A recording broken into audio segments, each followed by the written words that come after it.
Guys, there's an awful lot of green lightning coming out of that game. Nah, that's the normal amount of green lightning. Welcome to MsMojo, and today we're counting down our picks for the top 10 times Gravity Falls tackled serious issues. If I've learned anything this summer, it's that you can't force someone to love you.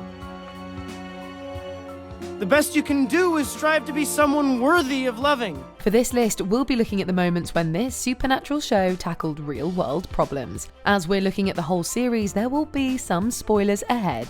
Let us know which Gravity Falls moments got you thinking in the comments. Number 10. Mabel and perfectionism. Even cartoon characters are not exempt from the struggles of perfectionism. In this episode, Mabel wrestles with her own pursuit of perfection when a unicorn demands that she be pure of heart before granting her some magical hair.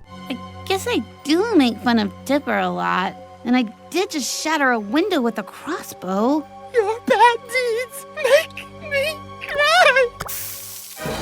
No! Mabel swiftly spirals into an endless quest for purity that ultimately harms herself and pushes away her friends. But at the end of the episode, she accepts who she is, flaws and all. All this time I thought I was a bad person. But you're even worse than I am! She rejects the unicorn's impossible standards while delivering a solid thrashing in the process. Perfectionism, whether brought on by yourself or a magical unicorn, can be overcome. You're a good person, Mabel. Thanks, Grunkle Ford. But today I learned that morality is relative. Number 9. Dipper's quest for manliness. When Dipper fails a test of strength and is teased by his family, he begins to feel at odds with his masculinity. To prove his manliness, he trains with a group of creatures called manitors. Beasts! I have brought you a hairless child! Sup? These jacked human bull hybrids embody the stereotypical macho traits that Dipper aspires to have. These environments of toxic masculinity eventually leads to Dipper nearly killing a creature that the manitors deemed not manly enough. Dipper decides to take a stand and rejects the manitors' definition of manliness and is cast out of the group. You keep telling me that being a man means doing all these tasks and being aggro all the time? But I'm starting to think that stuff's malarkey. You heard me, malarkey. Despite this, he accepts that his masculinity may not fit under the traditional umbrella. As Dipper is at the age where most boys are thinking about identity, this episode opens a dialogue about different ways of being a man. Huh? Ah, you did what was right even though no one agreed with you. Sounds pretty manly to me, but what do I know? Number 8. Sock puppet deception. Despite a series of failed summer romances, Mabel once again falls head over heels, this time for a puppet-obsessed boy named Gabe. Worried that he won't like her unless she is also into puppets, she stages an elaborate sock puppet rock opera to impress him. Who's that girl with the pig and braces? She puts smiles on everyone's faces. When she's around, you're never bored.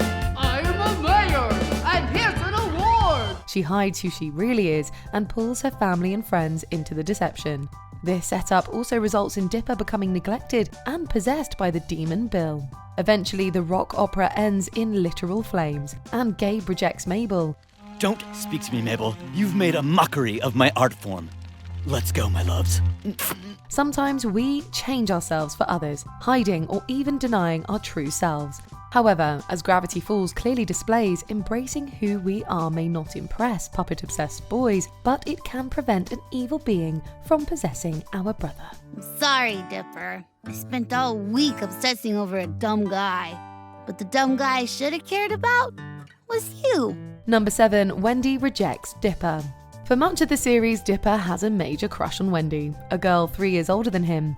While this results in plenty of embarrassing moments, it reaches peak awkwardness when he finally confesses his crush for her. I never even got a chance to tell you I'm like in love with you, Wendy.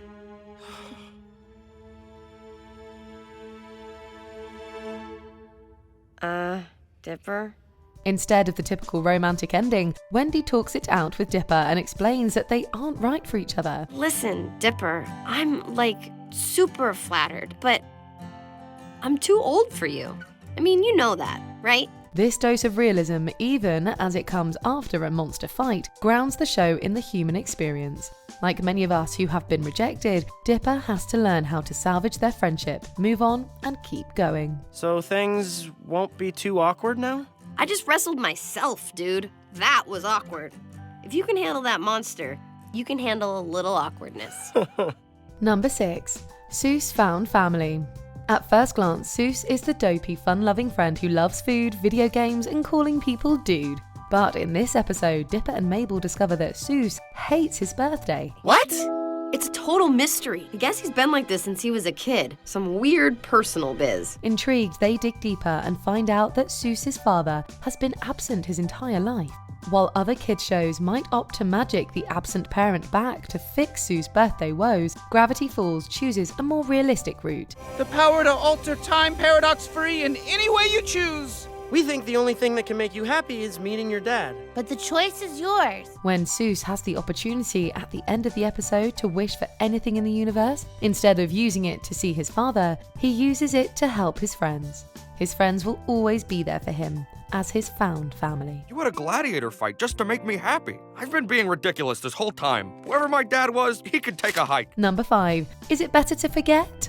Is it better to be burdened with the knowledge of our mistakes and traumas, or forget about them entirely? We took it upon ourselves to help the troubled townsfolk by erasing the memories of the strange things they've seen. Now the people of Gravity Falls go about their lives ignorant and happy, thanks to us. This episode revolves around this quandary as Dipper and Mabel stumble onto a cult bent on erasing painful memories. Mabel even buys into the cult's message, believing that it might be better to forget her failed romances rather than be stuck with the reminders of her broken heart. I just need to type summer romances into this thing and I won't feel bad about them anymore. Whoa, hold up, Mabel. We don't even know what that thing does. You could accidentally erase, like, learning to read or breathe. Many of us might wish for the same thing. Imagine being able to magic away the worst moments of our life's blooper reel. But eventually the twins realize that though memories can be painful, they also make us who we are. Remembering the past allows us to continue with our future. That's some mature junk right there, Mabel. Yup, Miss Mature, that's me. Number 4.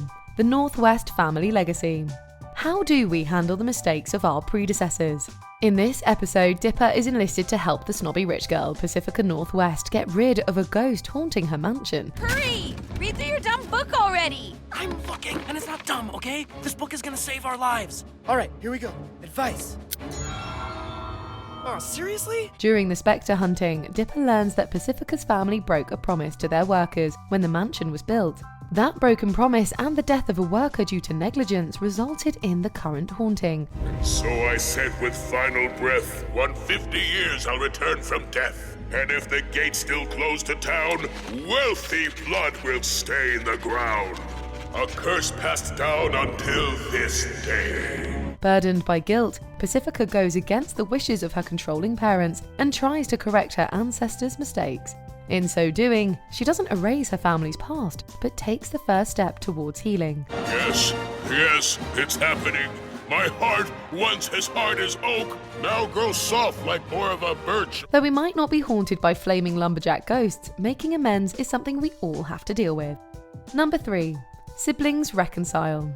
Grunkle Stan and his brother Ford have been estranged ever since a rift between the two brothers when they were kids. After they're suddenly forced back together for the first time in years, their unresolved tension and refusal to work together nearly cost the lives of everyone in Gravity Falls. Between me and him, I'm not always the bad twin. Between him and me. Grammar, Stanley. Oh, Grammar Stanley, you stuck-up Don't son of a jeopardize gun! this, you idiot! Everything's on the line! For once, Grammar! Having seen the horrific consequences of their behaviour, the two begin to reconcile, choosing to forgive each other. That healing allows them not to only reforge their sibling relationship, but also move on with their lives. Weird Mageddon has been contained, but I'm detecting some strange new anomalies near the Arctic Ocean.